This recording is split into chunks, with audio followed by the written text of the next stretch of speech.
ছাত্র নেতা তানভীর আহমদ। আসসালামু আলাইকুম ওয়া রাহমাতুল্লাহি ওয়া বারাকাতুহু।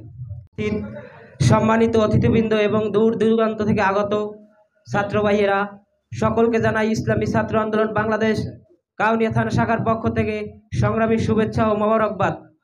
প্রিয় ভাইয়েরা, আমার কথা খুবই সংক্ষেপ, কিন্তু একটু মনোযোগ দিয়ে শুনতে হবে। আজকের এই প্রোগ্রাম থেকে আমরা আমাদের মনে একটা স্লোগান গেঁথে রাখি, no Awami League, no BNP, Islam is the best. কথা ঠিক কিনা ভাই? কাজেই আমরা স্বাধীনতার 54 বছরে এই পর্যন্ত আমরা বহু দলকে দেখেছি, আওয়ামী লীগকে দেখেছি, বিএনপিকে দেখেছি, জাতীয় পার্টিকে দেখেছি। বারবার এরা আমাদের ইসলামিক দলগুলোর উপরে সিঁড়ি বানিয়ে এরা ক্ষমতায় গিয়ে ইসলামের বিপক্ষে কাজ করে। কোনো ইসলাম বিরোধী দলকে ক্ষমতা দিতে চাই না। আগামীর বাংলাদেশ হবে ইসলামের বাংলাদেশ, আগামীর বাংলাদেশ হবে হাত পাখার বাংলাদেশ। সবাই রাজি আছি ইনশাআল্লাহ? প্রিয় ভাইয়েরা আমার, বর্তমানে আওয়ামী লীগ আর বিএনপির অবস্থা তো এরকমের। বলে কি রকমের? এক লোক গেছে হোটেলে ভাত খাইতে, তো ভাতের মধ্যে পাইছে, ডাইলের মধ্যে পাইছে এক আমের বড়া। তো লোকটা চুষতে আসে, ভাই বলতাছে, কি ভাই তোমার আমের বড়ার মধ্যে তো রসও নাই, কষও নাই, চুকাও নাই, মিঠাও নাই।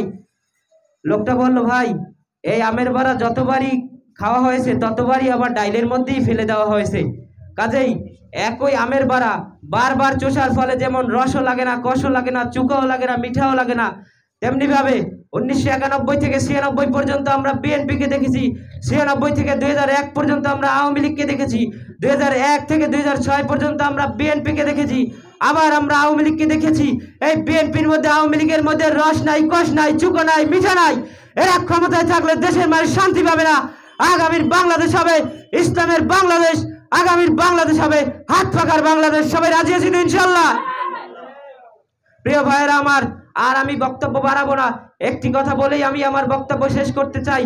আমাদের আমির হযরত পীর সাহেব হুজুর দামাত বরকাতুহু আলিয়া আমাদেরকে যখনই ডাক দেবে, আমরা রাস্তায় থাকলে, আমরা ঘরে থাকলে বাইরে তো বেরিয়ে আসবো, কর্মস্থলে থাকলে কর্মস্থল ত্যাগ করে রাজপথে বেরিয়ে এসে পঙ্গপালের মতো ইসলামের পক্ষে সবাই রাজি হয়েছি তো ঝাঁপিয়ে পড়তে ইনশাআল্লাহ?